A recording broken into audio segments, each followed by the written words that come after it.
unprecedented performances. The highest growth in the history of our country, uh, uh, uh, almost 3 years continuous of single-digit inflation, bringing deficit all the way down and so on. Now, the question Yoofi did ask was what had happened subsequent to that?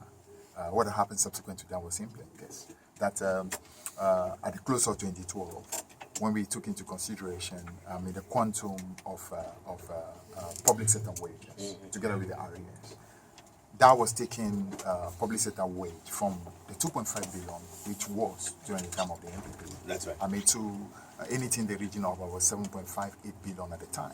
As I'm talking to you now, we are projecting that public sector wage by the close of this year will be hitting about 11 billion in terms of annual. Now that's quite monumental. That's not easy to deal with. So naturally, that did cause some fiscal difficulties for the country. But the proof of competence is not avoiding, or let's say, avoiding completely crisis, but being able to even navigate through to those turbulent waters. And exactly that's what John Mahama has done. Even though we had initial hiccups, initial difficulties, which affected inflation, which affected currency, and so on. As I'm talking to you now, inflation is below the 18% where the MPP left in the year 2008. We're talking about cedi depreciation, which from January to date is 4.1%. We're talking about unanimity among all international observers that the accelerated growth of Ghana is here again. We're talking 8% to 2017, 7% 2018. So those are growth again that are returning. Another thing to also understand is that in economics, you can't always expect to have what you call a high period of growth on a year-to-year basis. Even China and India, after periods of extremely high growth, moderated. Life is all about cycles. You go through those cycles. Yoofi and I have been on the stock market for years, so we know cycles will happen. There are times that there are corrections that need to be done. So the fact that in 2013 there was some correction down, 2014, does not mean that we actually have not built the necessary buffers to be able to go on another extended period of extremely accelerated performance. As I'm talking to you now, every indication points to the fact that even credit rating agencies are looking at, again, revising Ghana's outlook and Ghana's rating in a much more positive way. We're talking about an economy that so much transformation has happened that we can now point to public entities having the capacity to, on their own balance sheet, leverage billions of dollars of facility. We're talking about GPHA, Ghana Port and Harbours Authority. That recently, together with MPS, was able to use their own performance to leverage $1.5 billion. In order to bring about, an extensive expansion to the Tema port, which is actually going to position that port as not just the most effective, but also the biggest port in the whole of West Africa. We're talking about Ghana Gas Company going into a BOT arrangement, based on their own transaction, their own cash flows and so on, to leverage half $1 billion, in order to build a pipeline from Atuabo to Tema. These are absolutely unprecedented changes. We're talking about Ghana Airport Company being able to stand on their own 2 feet, use their balance sheet to raise $250 million for the financing of the new terminal that we are building at the airport. We are talking about the same Ghana Airport going into a joint ventureship with Swissport. That today we are almost about to commission the biggest cargo center in the whole of Africa, not West Africa, the whole of Africa. And these are initiatives that are happening under this government. These are showing that this country is absolutely on the up, in spite of the difficult that it may be. We are talking about an economy that is capable of attracting $7.1 billion E&I investment. And as we're talking about that investment today, the third FPSO, from the available latest information, shows that it's about 80% complete. This is a country that clearly has absolutely navigated through difficulties in 2013 and 14, and again is showing to have a great positive outlook going forward. And that's not the situation at the close of 2008. That absolutely was a reverse. Okay. It was a time when petroleum investors were running out of this country because clearly they saw that the economy really had taken a nosedive. cedi was in a free fall at the time, even though they had to sell Ghana Telecom. In 8 years, between 2009 to now, we have never had to resort to the selling of any national asset in order to survive. We're talking about a group of people that at the close of 2008 had 4 major road infrastructure. We call it a gang of 4. Did not even have the presence of mind to have financing for that.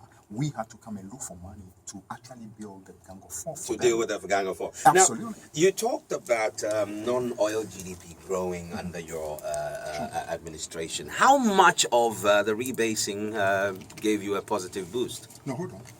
What we did was to simply, don't forget that rebasing actually went into even a period of the MPP in order to actually take into account what has happened during the MPP time as well.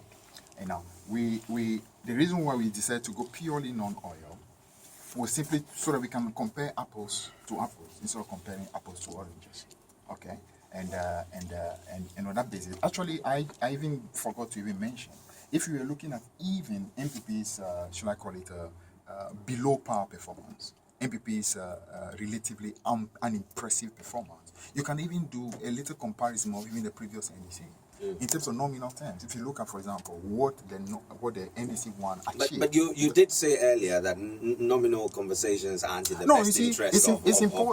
Important so to... Can we take it to the real space? It's important to understand that the MPP actually introduced nominal conversation into the equation. And we actually have reason to the challenge. Say, this is what you want, we'll let you have that conversation. But you admit it's not the best way to have the conversation. But that's exactly what agree. That's what they've gone boasting about. So we just want to take... Let's put the Ghanaian first. Let's put the Ghanaian first, and let's have the conversation around the real numbers. No problem. Now, so in terms of the real numbers, I've given you, what the facts are. MPP actually did claim in their presentation that within the 8 years they were in power, they achieved higher growth than NDC. And I've just established to you that that's not the truth at all, both on the nominal basis, on the real basis. Even when you discount oil, we actually have outperformed the MPP. I've not even gone into infrastructure, because you see, when it comes to infrastructure, it's not even funny. It's like a heavyweight having a boxing match with a featherweight. There's not even comparison at all. Wow. Because you remember, they constantly claim that the reason why we've been able to build so much infrastructure compared to them is because we have access to so much more resources. That's why the first part of our press conference yesterday sought to say, now listen, MPP, you have 11 times more revenue than the previous NDC. You had 4.3 times more debt than the previous NDC. Yet, you cannot in 8 years mention one regional hospital you've constructed. You cannot in 8 years show one completed affordable house. You cannot in 8 years mention one public university. You cannot in 8 years mention any significant infrastructure. In fact, when you take the MPP's first 4 years of achievement, which is a book they wrote, they call it Positive Change, so far so good, which catalog the first 4 years of achievement on the MPP. When you go to that record, you will notice that in the first 4 years, MPP could not even show one major road that they contracted. John Mahama is just finishing his 4 years. We don't even want to begin an infrastructure comparison because, as I said, monkeys play by size, and we're actually not the size of them. Monkeys certainly do play by sizes, and you did say that the facts never lie. Now, let me go to Raymond Aqua on a couple of things. Raymond, Fiifi has put out a number of, he talked about non-performing loans, under the MPP, not looking good compared to what we have under the NDC's administration, and a number of others. Can you take us through what your findings are on those particular ones? Okay, perhaps we start from of course, the non-performing loan part that you just mentioned. The statement was that the MPP's incompetent handling of the economy and the huge arrests left at the close of 2008 amounting to some 4.1 caused the non-performing loan ratio in the banking sector to reach 22%. I was wondering which, because I've been looking at the IMF Global Financial Stability Report, which puts that particular figure not at 22 but at 7.6778. That's 2008. The time that the MPP had 22% was in 2002. I don't know if it's the same sources you're looking at differently. The other point you also made about education, and I think we've had this conversation here before, do we differentiate establishment of a university, for example, to mean those who took a charter to parliament, was approved and established, like was done with the University of Energy and Natural Resources in the Brunafo region, which the MPP can claim that UMAT went through a similar process. So does that have the MPP the right to say that they established a university in the case of UMAT? Because if that is what happened, if it cannot be so, then the NDC can also not claim that they established the University of Energy and Natural Resources. There is this point that you also made under the very facilities that have been done under the NDC government, and that was one to do with the MPP not actually putting up a single. Well, I'm actually Complete. Okay, no, yes, no, I'll come to that point. It says that NBC1 provided 2,143 head teachers bungalows for basic schools and 191 bungalows at the secondary level. The non-performing MPP provided 0 in 8 long years. There is a school in Kumasi called the Kumasi Anglican Secondary School. In 2013, they started a project of bungalows for them. In 2015, 4 bungalows were built.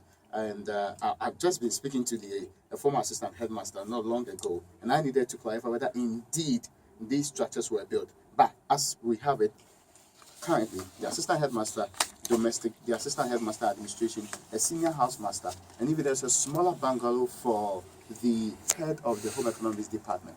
That is not to say, I mean, I've not looked at the other figures you're talking about. And this was under the schools improvement projects. They did some 54 schools they selected for SHS schools that were supposed to go through this process. So I don't know, I mean, this does not make it 0.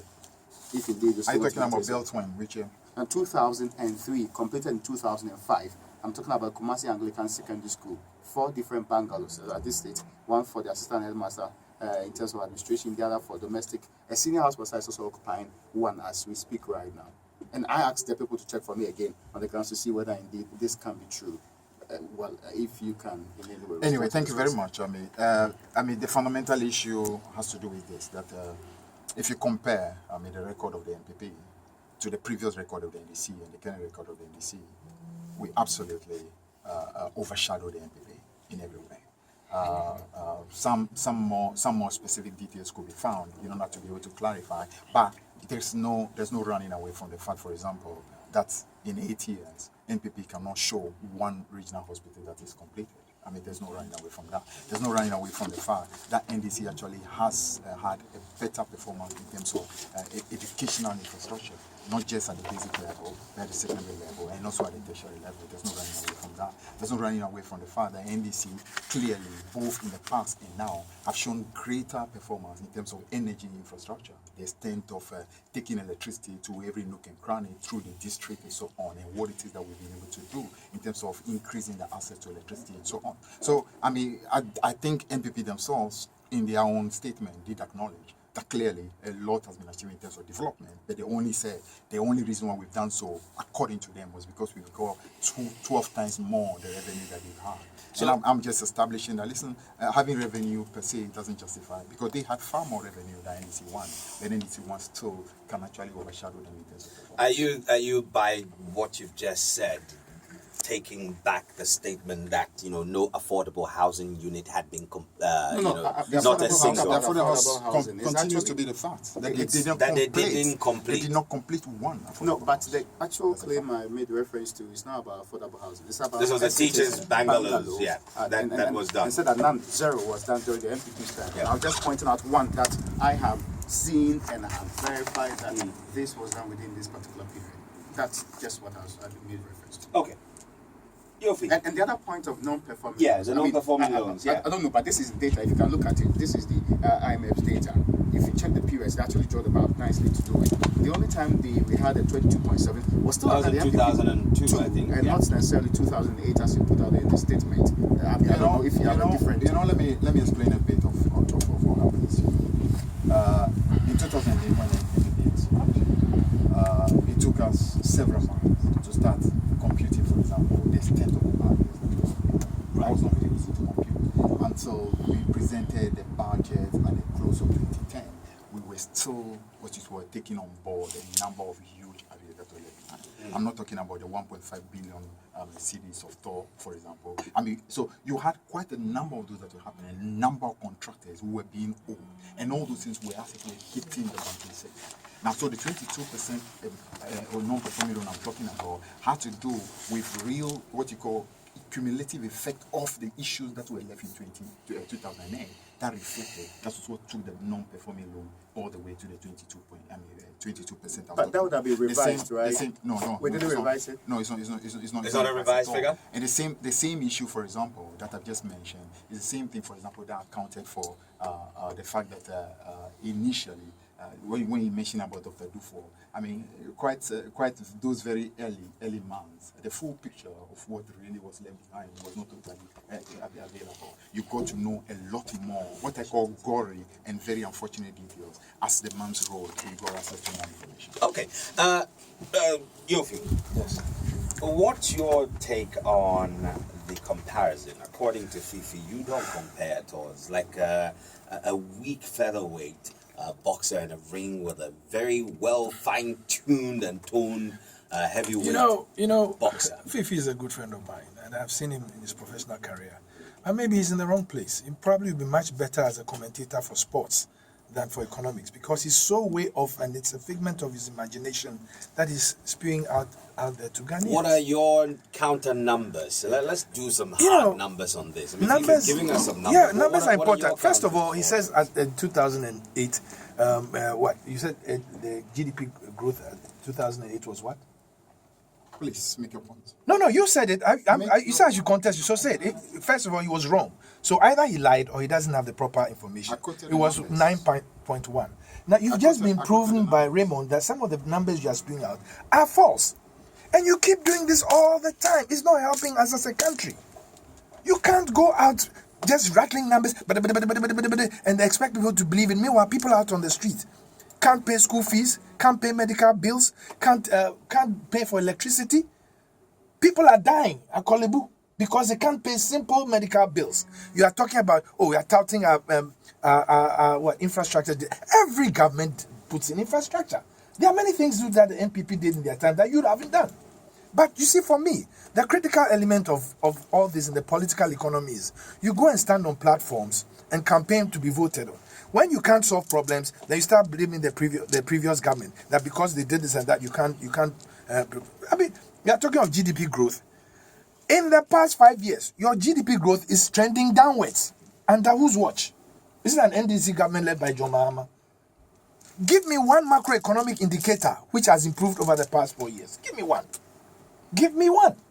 Apart from the currency that has stabilized. But do you know the impact of 2 years of significant depreciation on businesses? And how people can't afford things. Businesses are shutting down. They are laying off people. Do you know the impact of 4 years of doomsday that you couldn't manage? And you're talking of incompetence. Incompetence. When you had 4 years of doomsday that you couldn't manage. And you said, it wasn't a financial problem. It came to bite you. You see, they make, and thank God for Dr. Baumia, because the NDC virtually edifies Dr. Baumia. They make him prophetic. He says something, they say, no, never, it will never happen. Right? Next 2 weeks, next month, next 3 months, it happens. And they have egg all on their faces. So now they start to insult the man. But here we are. Look, you're talking of all sorts of things, that NDC, MPP never put in education projects. They did. Paul Gatanga Polytechnic, Wa Polytechnic, UMAT, they established it.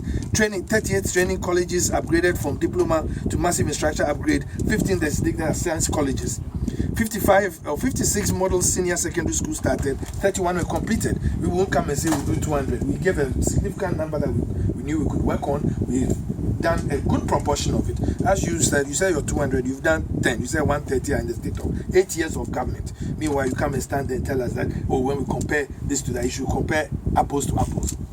We are not comparing apples to apples. We are comparing now. The man in the street that doesn't have a pen in his pocket and has to walk from Dansoman to Circle to go to work. That is the issue. That is what people are voting on. And even that, I won't even go there. You were talking about you spent so much. I told you, and tell me that I'm wrong. MPP in his time had 20 million to finance his economy. You've had 248 million. And it's a fact that to today, all your so-called touted infrastructure programs, you've been able to only account for $7 billion US. Even if you claim that you borrowed only $26 billion, what's happened to the rest of it? Where's the money? But let's not even go there, because if we are going to talk about where the economy is going, every macroeconomic indicator is going down. And I have to apologize when I started laughing when you're talking, because some of the things you're saying were just laughable.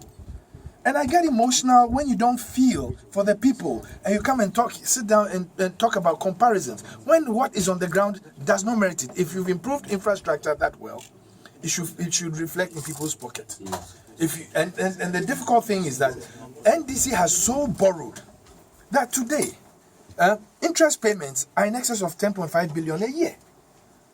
And if we don't stop it now and reverse all those things, if we make the mistake of voting them into power again, I'm telling you, by the next 2 years, this country will owe more than 400 billion cedis.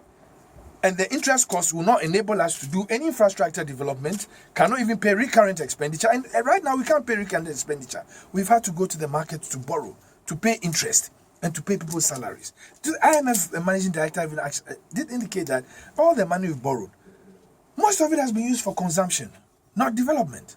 On the question of debt, let me finish. Let me finish because he said a lot of things. To do this. Now he's been talking about unprecedented infrastructure development. I can just give you a few that Dr. Bawumia highlighted, and I'll be very happy if you can, answer some of these questions. A runway rehabilitation alone in Kumasi cost this country $23.8 million. Whereas a proposed airport at Ho, now this is just the runway being built, cost 25 million. It's also on record that Ethiopia is being a Shire airport at a cost of 21 million. And you only rehabilitated a runway and it cost us 23.8 million? That is crazy. Somebody needs to be answering some questions. Now we go back to power. But Yoofi, Wait, hang on. retrofitting actually is quite more expensive than building from the ground up. Then you need to take a decision. Do we need to retrofit? Which gives you the best value for money? Is it a retrofit? And then not too long after, that runway is closed. The same thing we hear about Commander Sugar. We've done fanfare, inaugurated, we are producing sugar, only to come out with funny statements, and then next thing you hear, oh, the thing has been shut down. A factory that is supposed to be new and it's been shut down for, well, I don't know whether it was another wave of rehabilitation or this or that. Take power. In their effort, in their desperation to solve a power problem which they hadn't found a solution for, which virtually crippled our economy and crippled the quality of life in this country. They go out for an emergency power plant. Emergency. Ameri was supposed to be emergency. Car power is supposed to be emergency. Emergency power plants, yet they arrived, 9 months after they were supposed to have arrived. Is that the emergency? Is that what you call emergency? And you call that competence? I mean, that's sad. And we are paying, for Ameri, for example, we are paying $510 million for the same plants that could have been acquired for $220 $1 million on the market. Is that efficiency? Is that a competence? And we've seen so many cases where everybody's raising the red flag, say, hold on, things are happening. Corruption is rife. The word corruption has been mentioned in this government much more times than all the other governments put together. And yet, you sit there and tell us that you have to compare two governments and one overshadows the other. Yeah, maybe in terms of corruption. I mean, we are here. There are all sorts of things that are happening. And when you talk to them, they come in and start talking, fast-talking stuff. Look, I keep saying GDP growth. GDP growth is trending downwards. Our debt is increasing. And yesterday, I watched Akoto say, give him a lesson in economics. He didn't take it serious. And he's come here this morning to do the same. Whilst people out there are suffering. That young girl can't have a school uniform to go to school. What is the implication of a slowing down GDP growth and increased borrowing? Disaster. When the NDC are telling us that they're borrowing to finance infrastructure projects that pay for themselves. What? Aren't these things that we need? He's already spoken about how they've put the amazing infrastructure. Amazing infrastructure, and I've just told you all that they've put in. If you account for it, accounts for only $7 billion. Even if you say you borrowed only 26, and Bawumia said they borrowed 39, which I believe, and they said no, it's not that, it's 26 or 23 or something. If you use only 7 billion, where is the rest of the money? But that number is a very interesting number, considering that our economy itself is around 30, it's valued at about 38. How could they borrow 39? Okay. When the economy itself is not worth that much? Well, as them, they are the ones who are doing the borrowing. No, Here's their policy. The numbers and putting because the numbers are there for fact. Go to Bank of Ghana, go to IMF. The numbers are there. They went to the same sources, and it's a question of how you analyze them, whether it's mark to market or at the point of borrowing. Because me, if today I'm an investment banker, you came to me, and you came to borrow $100, right? And you said that, I'll borrow $100 from you, but in my books I'll go and account for it in cedis. If the rate was 4 cedis to a dollar. In your books, it will be 400 cedis that you borrowed. If the cedi depreciates, right, what happens? The figure will be less in dollars, right? So over the period, that's what you're going to see. It doesn't mean that you didn't borrow $100. You So still, to be able to pay the $100 plus the interest, you have Yes. to get extra CDs. yeah. Okay. Let's Now come to- let me finish again, because I keep trying to emphasize the fact that at the end of the day, we are seeing almost every macro economic indicator slide down, and things are getting worse. They are still borrowing. They are still borrowing to pay salaries. They are still borrowing to take care of recurrent expenditure, and that is a dangerous thing for us. It's a very dangerous thing for us. You were warned. You were told that. Please, and you've overtaxed people. People are laboring. Businesses are breaking down. I sit on the council of AGI, and I see the impact on private businesses. I see people saying that, look, at the end of this period, we've got to lay off people. Why? Because the costs are insurmountable. Our taxes have increased. The cost of the energy crisis has been heavy on us. We can't pay salaries, or our businesses will go bust. That is a real thing. Fiifi, Yeah, thank you very much. let's get your thoughts on the debt situation. And it's quite a very interesting cocktail when Yoofi puts it that our GDP is sliding downwards. Meanwhile, if you look on the flip side of that chart, the debt is rising. Public debt is a major issue for us. You claim that your government is borrowing to finance infrastructure projects. Yoofi claims that you've borrowed 27. Only 7 billion can be pointed to proper infrastructure, as you claim. Inshallah, thank you very much. Let me try very hard to react to some of Yoofi's, shall I say, pretty uninformed submissions. First of all, it's very obvious that if truly we had borrowed about, as you rightly pointed out, about the $39 billion that they claim, that Bawumia claimed in his lecture, an economy that at the moment, the whole economy is about the same figure, maximum $40 billion, then our debt to GDP ratio should be about 100%. Bank of Ghana just announced, in its recent, after the monetary team met, and the announcement relating to debt to GDP shows that debt to GDP at the moment stands at 65%, coming down from 73 or so percent at the close of last year to 65%. So that clearly tells you that what it is they said in terms of total debt stock is totally inaccurate. Anybody who takes a look at the figures does know that yes, 2013, 2014, 2015, because of the turbulence that occurred in the economy, a number of the fundamentals were affected. But you see, this is not the first time. 2009, when we took office, the fundamentals were affected as well. Because that's really what happened anytime. How did that happen? Yeah. How were the fundamentals? For example, growth in 2009 was affected. Growth was affected because there was a need to actually go through a period of austerity. As a result, the huge fiscal deficit that was left at the close of 2008. Anytime you have a situation like that, you naturally have to move more into a certain consolidation stage in order to start rebuilding your buffers. Then use that as a launch pad for another period of accelerated growth. And that's exactly what the period has been between 2013 to now. We've gone through that period in which growth has moderated. But as I mentioned to you, the outlook again is pointing to the fact that the return to growth is here. The return to growth is here. That's why there's so much optimism all over the world relating to Ghana.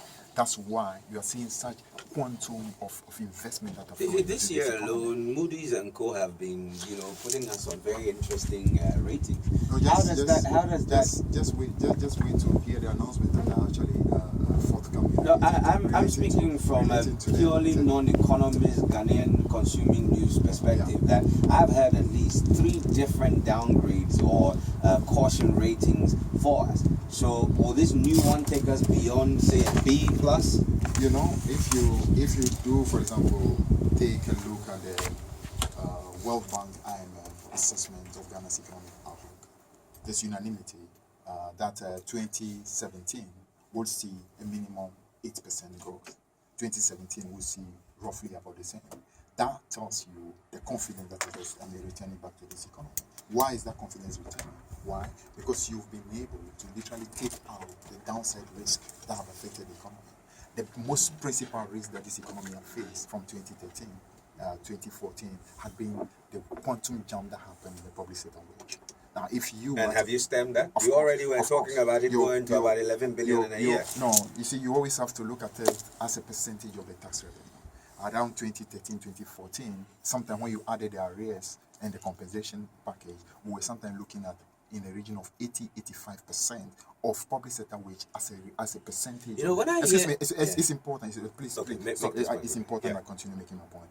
If you look at that percentage around 2013-14, we're looking sometimes at 80, sometimes 90% public sector wage together with arrears as a percentage of tax revenue.